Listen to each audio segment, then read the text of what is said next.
Hey guys, Andre here. Today we talk about my top 5 must-have plugins. Now, when I say must-have plugins, it's not like you need to have them to get great results, but I find that, at least for myself, I get the sound that I want much more faster when I use this plugin.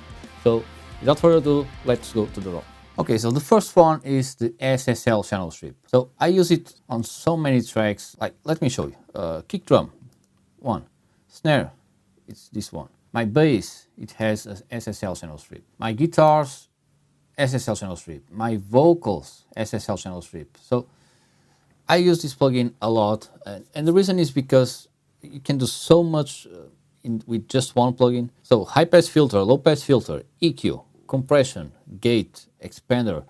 Depending on the SSL channel strip, you can use saturation too. So you really can do a lot just with one plugin. And not only that, but it has its own sound. So my go-to usually is the SSL native. And the reason for that is because I find it really clean, really transparent. And so when I'm mixing something that needs to be really clean and polished, I usually reach out to this one. But when I don't use this one, I usually reach to the EV2 from Waves and the SSL channel strip from Waves 2.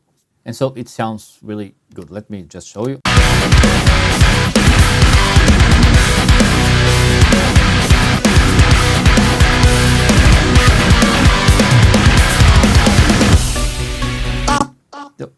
It really sounds good. But just to show you that it's not just on this mix, let me show you another one. And so there you go. Kick, SSL channel strip. Snare, SSL channel strip. And the list goes on. So it's a really, really good plugin. The second one on my list, I'm pretty sure everyone knows it too, which is the Pro Q3 from FabFilter. And I reach to this one every time I need to be really clinical or I need to fix something. Or sometimes it's just because I'm used to. It's so easy, it's so fast to dial in. And as you can see, it's all over the place. You can see him on drums, drum rooms, overheads, toms, on guitars. So it's all over the place. Now, there's a few plugins, including stock plugins, that do what I do with the Pro Q3, especially on Cubase.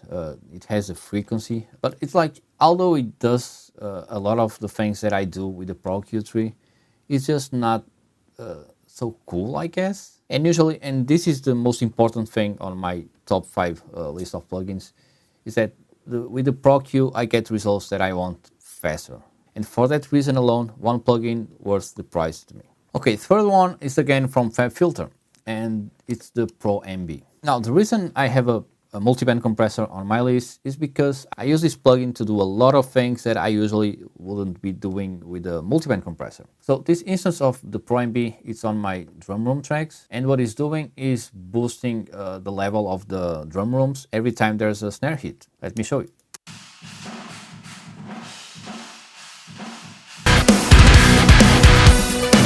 Oh, it's a really cool feature here. I use it too on my snare drums as a gate. I can't remember the last time I used a gate to gate my snare. And so let me show you what it's doing.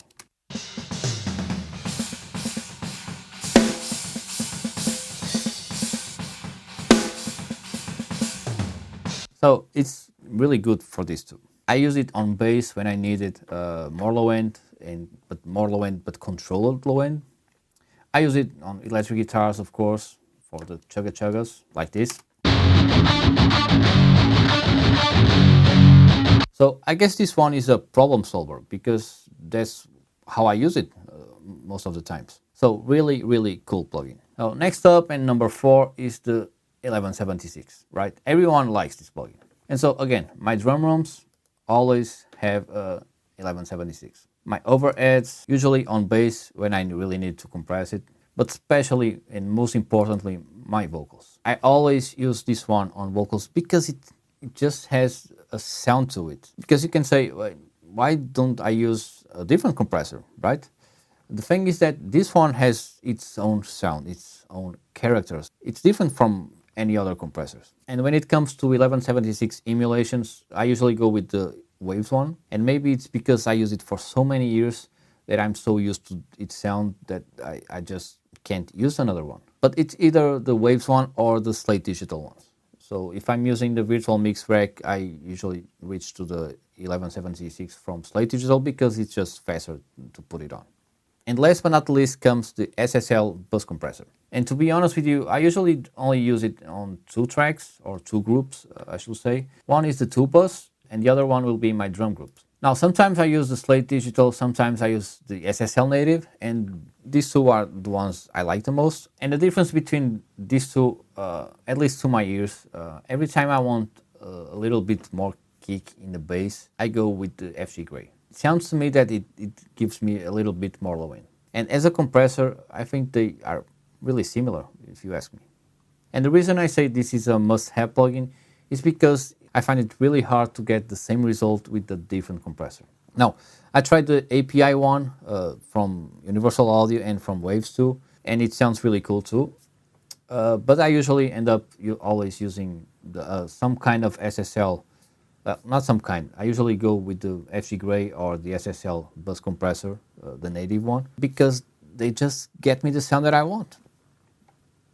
And so to wrap up this video, I guess that my final thoughts about this plugin thing is that if they get the sound and the results faster, I'm all in. And I find that usually it's not so much about the sound, but how fast it gets you to the point that you want. And I find that these 5 are the ones that I use the most for that reason, because I mix faster and I get the sound that I want much more faster. With that said, let me know in the comments what are the plugins that you are using that you think that are must-have plugins, so I can try them myself. And that's it for today. I hope to see you in the next video. Cheers!